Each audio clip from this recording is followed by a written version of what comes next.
Welcome everybody. Sorry for the late start today.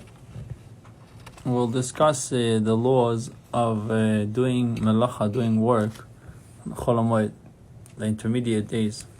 So it's written in the Torah regarding to Chag Pesach, the holiday of Pesach. Chag HaMatzos Tishmo Shivas Yom, the holiday of the matzahs you have to keep for 7 days. Also, it's written Eilu Mo'adei Havaya. These are the festivals of Hashem. Mikroe Kodesh. Kol melechas avodah lo yisasu. Any kind of melacha you shall not do. So the rabbis learned from this that the intermediate days, they are also holy days, and you're not supposed to do melacha. You're not supposed to do labor on these days. But the poskim, the halachic codifiers, debated whether this is a biblical prohibition not to do work on Chol Hamoed or it's rabbinical prohibition.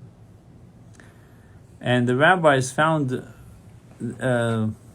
support in the Torah to, so to speak, to rely on, to places they decreed not to do work, and they found psukim in the Torah that support their position. But nevertheless, the rabbis permitted to do melacha on Chol Hamoed, to do work on Chol Hamoed, for one of these 6 things. 6 options where you're allowed to do work on Chol Hamoed. Number 1, you need to eat. For eating purposes, to cook, to prepare food. So that's called Eichel Nefesh. So you want to eat the same thing on Yom Tov itself, you're allowed to do it. Yom Tov, if it's not Shabbos, you're allowed to use an existing flame and cook on Yom Tov for that meal.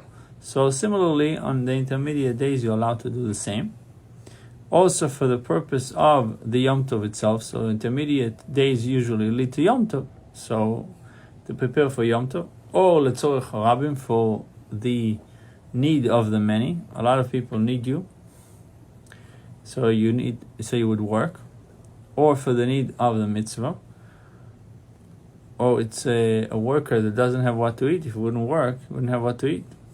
Or number 6, the last option, or the last exception for the rule, or we can call it the less excuse, is the tzorech dovo ha'oved. There's something that is about to, if you would not do it, if you wouldn't do the job, you lose the job.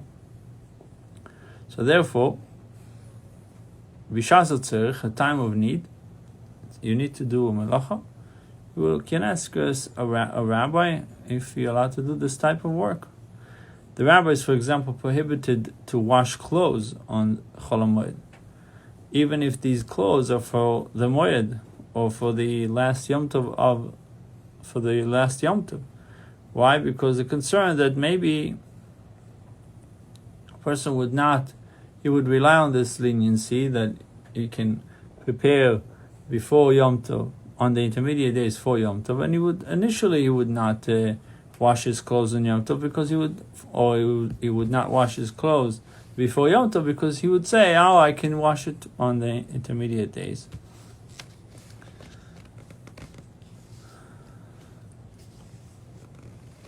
So when it comes to clothing that you're accustomed to wash them, something that you constantly wash, and you don't have any other, for example, undergarments, and you don't have any other clothing, so the rabbis did not decree, and you're allowed to even wash them on Chol Hamoed. Clothing for children, sheets for the beds, handkerchiefs, socks, napkins, type of napkins that you wash, a woman that needs white clothes, or a garment that became dirty, was stained.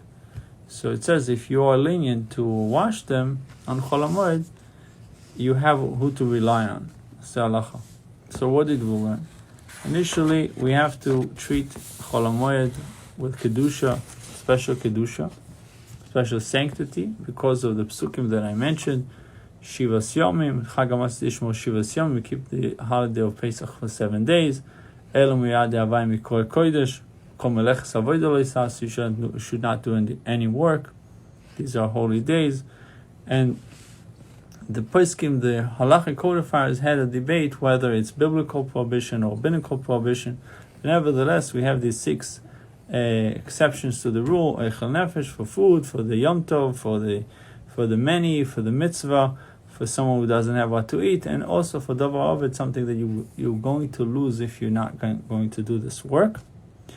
And when it comes to washing clothes, the rabbi is prohibited doing it on Chol Hamoed, even if you need this clothing for the moed, for the Yom Tov itself, because of the concern that people would rely on this leniency and would not wash their clothes before Yom Tov. But if it's clothing that you're always washing, constantly washing these clothes, and he doesn't have any other clothes, then you're allowed to wash them on Chol Hamoed. It says if you and a makel, someone that is lenient to clean up stains from clothing, he has who to rely on. Buchim Tio, I'm going to do shortly a video on the daily Tanya.